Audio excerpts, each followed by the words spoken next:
Today we're going to talk about a drug with a true Jekyll and Hyde personality. On the one hand, it's a medicine that can absolutely change someone's life, but on the other, it's one of the most feared and tightly controlled substances on the planet. Let's dive into this paradox.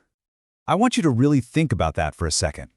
Because this isn't just some hypothetical question. It's the real story of a drug called sodium oxybate, and it makes you ask some really tough questions about risk, benefit, and control in the world of medicine.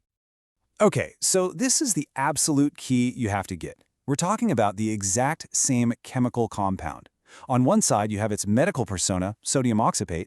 On the other, its street identity, GHB. So how can one single molecule be both a source of incredible healing and a tool for absolute harm? Let's find out.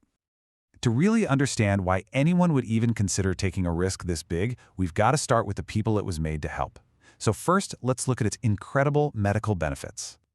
The main reason this drug exists is to treat narcolepsy with cataplexy.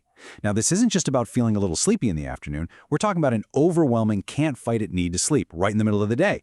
And cataplexy? That's just wild. It's a sudden, total loss of muscle control, and it's often triggered by strong emotions, like laughter or surprise. Just let that sink in. Imagine that every time you hear a great joke or feel a moment of pure happiness, your body just gives out. You collapse. It's a devastating symptom that can actually make people afraid of their own best emotions. This is the exact problem that sodium oxybate was designed to fix. So how on earth does it work? Well, in simple terms, it's a massive central nervous system depressant. It boosts a chemical in your brain called GABA, and you can think of GABA as the brain's main brake pedal.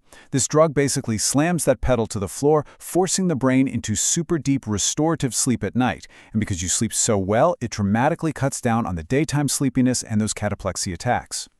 But that kind of power comes at a price. A very, very high price. For every amazing benefit we've just talked about, there's a list of profound and honestly sometimes terrifying risks on the other side. So let's start with the more common side effects. You've got your usual suspects, right? Dizziness, nausea, but then you see things that make you go, wait, what? Things like bedwetting and even sleepwalking. These are not minor issues, and believe me, this is just the warm-up. Now we get to the really, truly dangerous stuff. We're talking about the potential for your breathing to slow down or even stop completely. Psychosis. And these complex sleep behaviors go way beyond just walking around. People have made full meals, had conversations, even driven cars, sleep driving, with zero memory of it later. And on top of all that, there's a huge potential for severe physical and psychological dependence. And this all brings us right back to the core of its dark side. The reason it's so tightly controlled is its chemical identity with GHB. The very properties that make it a sleep miracle, that rapid, deep sedation, are the exact same ones that are exploited for criminal acts, giving it that terrible reputation. So, you have to be wondering, right? With a risk profile that dangerous, how is this drug used safely at all? Well, the answer is that they built a fortress around it, one of the most intense safety systems ever designed for a pharmaceutical. The first wall of this fortress is its super unusual dosing schedule. You see, the drug gets processed by your body so quickly that one dose won't last the whole night. So patients have to take the first dose right as they get into bed, then they have to set an alarm to wake themselves up a few hours later just to take a second, identical dose. It's a critical part of making sure it works all the way till morning. The next layer of defense is a black box warning. This is basically the FDA's skull and crossbones. It's the most severe safety alert they have, a literal black box on the label that's saved for drugs with potentially lethal risks. It spells out the danger of respiratory depression, abuse, and the absolute disaster that happens if you mix it with alcohol or other depressants. And the third and maybe most important layer is something called a REMS program. You could think of this as a completely closed-loop system. It's like Fort Knox for a prescription.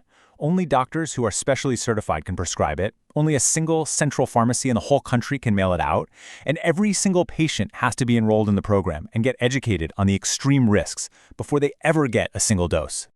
So when you combine that strange dosing, the giant black box warning, and the closed-loop REMS program, you get this fortress of safety. It's an incredible effort to manage an incredible risk, all to let this powerful medicine be used for healing without leading to tragedy.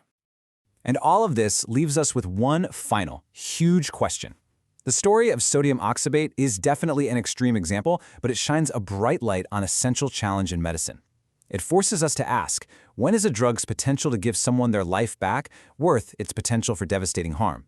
There's no easy answer, but figuring out that balance is key to understanding the future of medicine.